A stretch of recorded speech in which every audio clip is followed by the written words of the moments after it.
She said, "Your friends are losers. I'm not coming to your birthday." I replied, "No problem." Then I invited her ex-roommate who'd been texting me. Her tune changed when she saw the Instagram stories. "I'm 27, male, and I've been with Miranda, 26, for 2 years. We've been living together for 8 months. And honestly, the mask has been slipping for a while now. It started small. Comments about my friend group being immature because we still play board games every Thursday. Eye rolls whenever I mentioned weekend plans with them. The phrase, 'When are you going to grow up?' became her favorite. My core group is Ethan, my best friend since middle school, who works in IT. Jasper, who I met in college, teaches high school math. Dominic, my childhood neighbor, manages a restaurant. Khalil, my former roommate, is a graphic designer. Not exactly losers, but to Miranda, anyone who doesn't work in finance or law like her colleagues is beneath her. 3 weeks ago, I started planning my 28th birthday. Nothing big, just dinner at Dominic's restaurant, then back to our place for drinks and games. Maybe 15 people total. When I told Miranda, she scoffed. "Really? Board games for your 28th birthday? Yeah, why not? It's what I enjoy." It's childish. "What are you, 12? It's my birthday, Miranda. I want to spend it with my friends doing what we love." She rolled her eyes. "Your friends are a bunch of man-children who refuse to grow up. Ethan still lives with roommates. Jasper drives a 2008 Honda. They're losers. And spending your birthday playing Dungeons and Dragons or whatever is pathetic." That stung, but what came next was worse. "I'm not coming," she said. "I have a work event that night anyway, but even if I didn't, I wouldn't waste my evening watching grown men play with dice." "You have a work event on my birthday that you're just telling me about now? It's networking, something you'd understand if you had real ambition instead of wasting time with those losers." I just stared at her. 2 years of slowly chipping away at my friendships, making snide remarks, trying to reshape me into her version of what a man should be. "No problem," I said calmly. "Enjoy your networking." She looked surprised that I didn't argue but shrugged it off. Here's the thing though, about a month ago, her former roommate Zara started texting me. Nothing inappropriate at first, just things like, "Hey, how's the apartment? And is Miranda still leaving dishes in the sink for days?" Turns out Miranda had been a nightmare roommate. Zara had stories, so many stories. Over the past few weeks, as Miranda's mask slipped further, Zara and I kept texting more. Still nothing inappropriate, but definitely friendly. Maybe a little flirty. So when Miranda said she would not come to my birthday, I made a decision.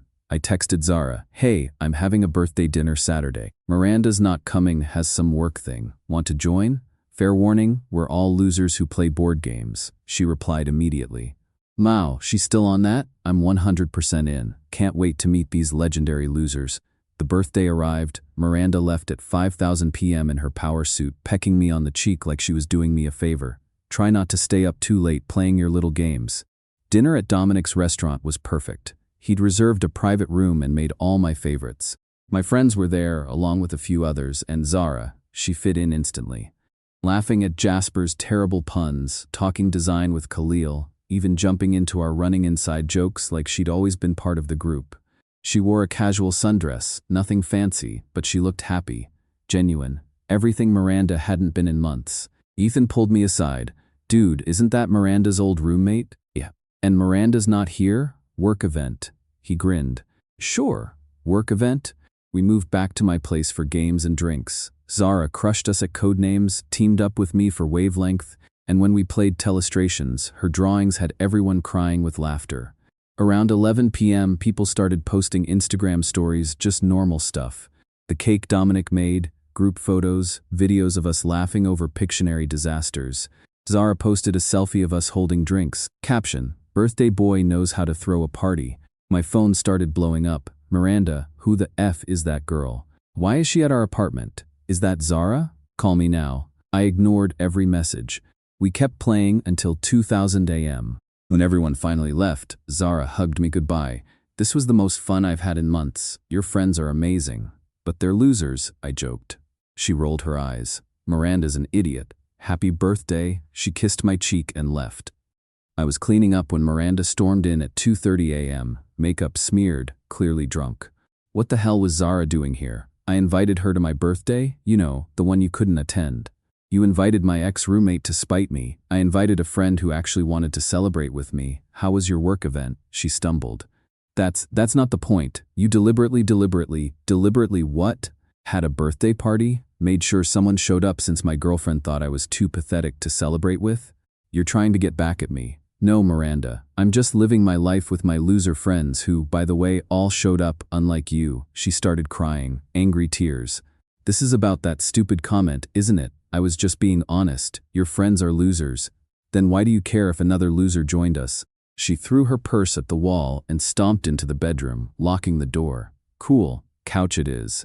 The next morning, Miranda came out looking haggard and immediately started with the guilt trips. I can't believe you humiliated me like that. Humiliated you? You weren't even there. Everyone saw the stories. My coworkers, my friends, everyone. They all saw you partying with Zara. So, we're friends. Friends? She hated me when we lived together. Wonder why, I muttered. What? Nothing.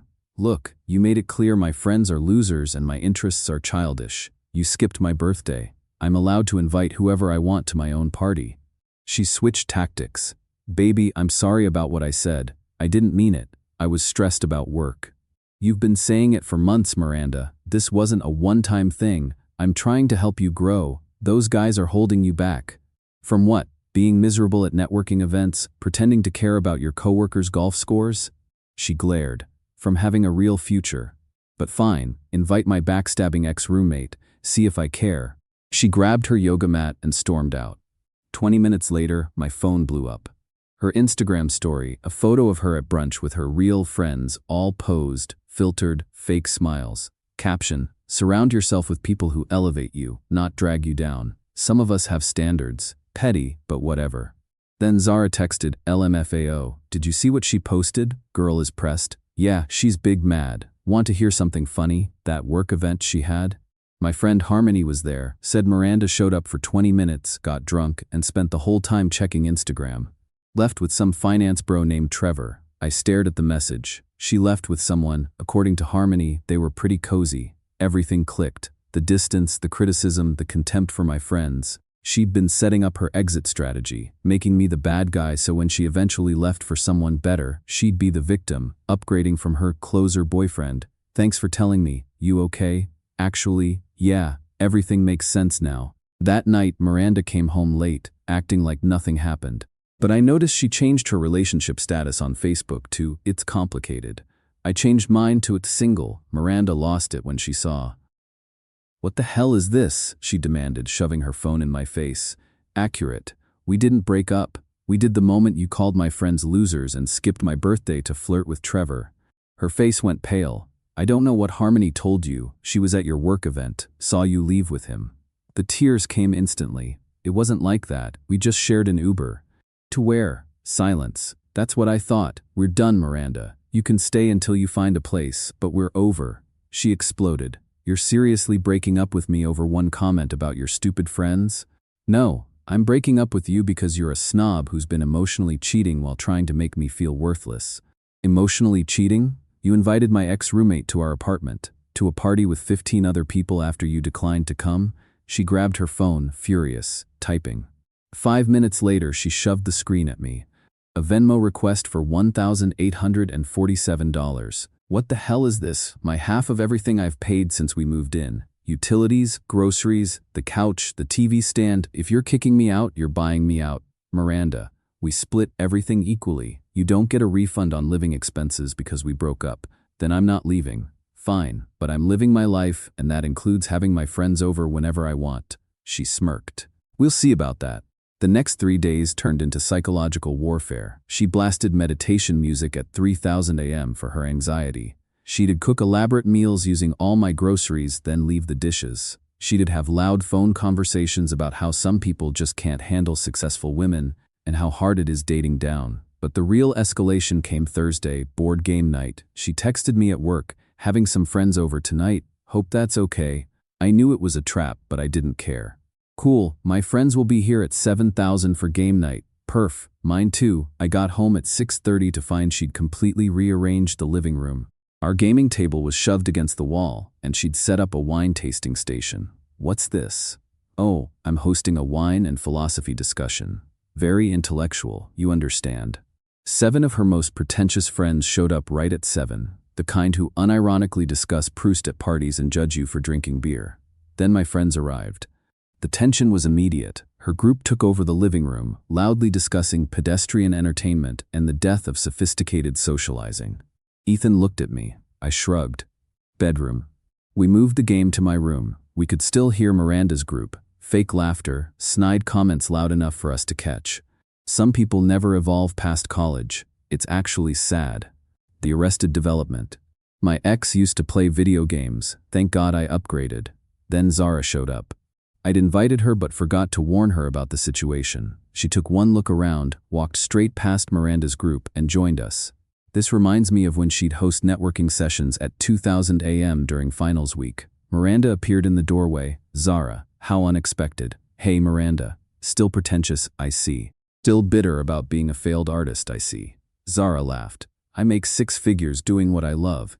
You make PowerPoints for people who barely remember your name. The room went silent. Miranda's face turned red. Get out of my apartment. It's my apartment, I said calmly, and she's my guest. Then I'm calling the cops. She's harassing me. She's harassing me.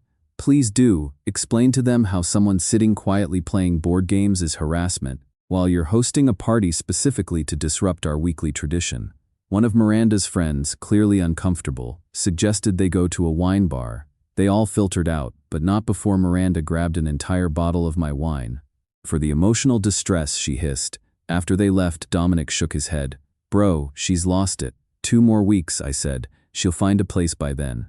Zara stayed after everyone left. We didn't do anything, just talked until 3000 a.m. about books, travel, and the absurdity of Miranda's wine and philosophy club. You know she's going to escalate, right? Zara warned. Let her. Miranda went nuclear the next day. First she called my mom, telling her I was having an affair with her ex-roommate, that I'd become cruel and vindictive, that she was worried about my mental health. Mom called me confused. Miranda says you're having a breakdown. No, Mom. I broke up with her and she's mad. Oh, thank God. I never liked her anyway. Too much makeup. Then Miranda tried my employer. She sent an email to HR claiming I was creating a hostile living environment and that it was affecting her ability to work from home. HR forwarded it to me with a note. This seems like a personal matter, but we wanted you to be aware. My manager pulled me aside. Everything okay? Ex-girlfriend won't move out. It's getting weird. Been there. Take a personal day if you need it. But Saturday was when she really lost it. I was at the farmer's market with Zara, not a date, just coffee and browsing. One of Miranda's friends saw us and immediately reported back. My phone blew up, not with texts. She started calling my friends. Ethan. Dude, Miranda just called me crying, saying you're abusing her. Jasper, your ex just offered me $500 to convince you to take her back. Dominic, Miranda's at my restaurant demanding I ban you so she can eat here in peace. Khalil, she DM'd my girlfriend saying you're cheating. Joke's on her, we broke up last month. Then the social media campaign started. She never named me directly, but it was obvious. When you realize he was never good enough for you anyway, upgrading from boys who play with toys to men with real jobs. Some people peak in high school, and it shows. Each post was tagged with places I'd been that week. The gym, my favorite coffee shop, even the farmer's market. Her friends piled on in the comments. You deserve so much better. His loss, babe. Level up, queen. Then she made the crucial mistake. She posted a photo of my apartment that she wasn't on the lease for. Caption, going to miss this view but excited for my next chapter. Anyone know good realtors? Implying she was choosing to leave, making it seem mutual. I commented, lease is in my name only. You were asked to leave 2 weeks ago after cheating. Please be out by Friday as requested. She deleted it but not before dozens of people saw it. Screenshots started circulating. Zara sent me one with laughing emojis. She's scrambling. Miranda came home that night furious. How dare you? How dare I what? Tell the truth? You're ruining my reputation. You're ruining your reputation. I'm just not helping you lie anymore. She threw a glass at the wall. It shattered. That's coming out of your security deposit, I said calmly. I didn't pay a security deposit. This isn't even my apartment. Exactly. She realized what she'd just admitted and screamed. Actually screamed, then locked herself in the bathroom for 2 hours, posting increasingly unhinged stories about toxic masculinity and narcissistic abuse. Sunday morning, 1 week until she had to be out. I woke up to find Miranda in the kitchen with Trevor, the finance bro from her work event. Morning, she said sweetly. Trevor stayed over, hope that's cool. Trevor looked uncomfortable. Hey man, sorry about this. You know she's moving out Friday, right? His eyes widened. You said you owned this place, he told Miranda. We own it together, she said smoothly. I pulled up the lease on my phone and showed him. Nope, just me. She's been asked to leave. Trevor looked between us. Miranda, what the hell? He's lying. Baby, don't listen to him. The lease is right there. She started crying. You're really going to believe him over me? Trevor grabbed his jacket. I'm not doing this. You said you were single, living alone, had your life together. This is insane. He left. Miranda turned on me. You ruined everything. You ruined everything when you brought him to my apartment. She picked up the coffee maker. I bought this. Cool, take it. She seemed surprised I didn't argue. Then she started grabbing random items. This too, and this. If you paid for it, take it. She grabbed the bath mat, the dish soap, even tried to take light bulbs she claimed she bought. You're pathetic, she spat. I'm single and happy about it. Monday, she escalated again, changed the Netflix password, her account, removed me from her Spotify family, then tried to get me banned from the gym we both use by claiming I was stalking her. The gym manager, who I've known for 3 years, called me. Hey, your ex is here saying you're following her around. I haven't been there since Thursday. That's what our keycard system shows. I'm asking her to find a different gym. She got banned instead. Beautiful. Tuesday, she brought her mom over. This woman was exactly like Miranda, but worse. You're a loser, her mom announced. My daughter deserves better than some man-child who plays games. Then she should be thrilled to leave Friday. She's not going anywhere until you compensate her for emotional damages. Emotional damages? You cheated with that roommate? Zara, who'd been bringing me coffee, walked in at that moment. Hi, Mrs. Bennett. Still wearing those MLM leggings that gave everyone a rash? Miranda's mom turned purple. Careful, Zara said cheerfully. Defamation is a crime. Ask your daughter about the cease and desist her last ex sent. They left shortly after, but not before Miranda's mom declared I'd die alone with my loser friends. Beats dying surrounded by people who secretly hate me, I called after her. Wednesday, desperation set in. Miranda actually tried to seduce me. She came out in lingerie I'd bought her for Valentine's Day. Remember this? Yep. Looks better on you than on my bedroom floor where you left it for a week. We could work this out. I could forgive you for Zara. There's nothing to forgive. We're not together. We are so good together. When? When you called my friends losers? When you skipped my birthday? When you brought Trevor here? She started crying, real tears this time. I don't have anywhere to go. You have 6 figures in savings, Miranda. You showed me the statements last month while bragging about it. But I don't want to waste money on a hotel, not my problem anymore. Thursday night, the final meltdown. I came home to find she'd invited about 20 people over for a quote, goodbye party. My apartment was packed with strangers. What is this? Closure party, she announced, clearly drunk. Since you're evicting me, I'm saying goodbye properly. I surveyed the room. Damage, red wine soaked into my carpet. Someone smoking on my balcony, lease violation. Music blasting, noise violation. I texted my landlord, who lived in the building. He was upstairs in 5 minutes. Everyone out now or I'm calling the police. Miranda tried to argue. I live here. No, you don't. You're a guest who's overstayed. Out. The party scattered. The landlord looked at me. She's gone tomorrow. First thing. Good. Clean the carpet and we'll forget this happened. Miranda slumped onto the couch, mascara running. You've ruined my life. No, you ruined your own life by being a snob who thought she could do better. Turns out people don't like mean girls after college. Friday, moving day. Miranda had promised to be out by noon. At 11:45, she was still packing, moving at a snail's pace. I need more time. Uber XL is outside. Load up or leave it behind. She tried to take the TV. I paid half. Receipts in my email. I paid in full. Nice try. She tried to take my cast iron skillet. This was mine. You don't even cook, Miranda. Finally, she stood at the door with her boxes. You're going to regret this. When you're 40, still playing your stupid games with your loser friends, you'll think about what you lost. What I lost was 180 pounds of dead weight who convinced me I wasn't good enough. Oh, I'll take the games and friends. Thanks. She made one last attempt. Zara's just using you to get back at me. Zara's been nothing but kind, unlike you. We were together for 2 years and you spent the last 6 months making me feel worthless.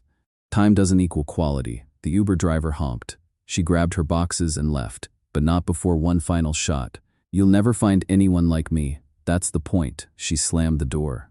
I changed the locks that afternoon, landlord approved. Deep cleaned everything. Then invited my friends over for an actual celebration. Ethan brought beer, Jasper brought pizza, Dominic cooked, Khalil brought his new girlfriend who was cool as hell, and Zara brought her famous brownies and a bottle of champagne. To freedom she toasted. To good friends, I replied. We played games until 3,000 a.m. No judgment, no criticism, just laughter and fun. Miranda texted around midnight. I made a mistake. Can we talk? I blocked her number. The next day, one of her friends reached out. Miranda's staying with her mom. She's miserable. How could you do this to her? I didn't do anything to her. I just stopped letting her do things to me. It's been 2 weeks now. Miranda apparently started dating another finance bro she met at her mom's country club, already posting about how he, quote, gets her ambition and, quote, is not threatened by successful women, unquote. Trevor actually reached out to apologize and warned me she'd been telling people I was abusive. He sent screenshots of her trying to get him back while dating the new guy. We're not friends, but I appreciated the heads up. As for Zara and me, we're taking things slow.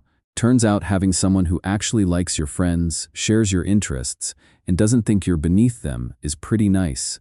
She's officially joined our board game group, fits perfectly.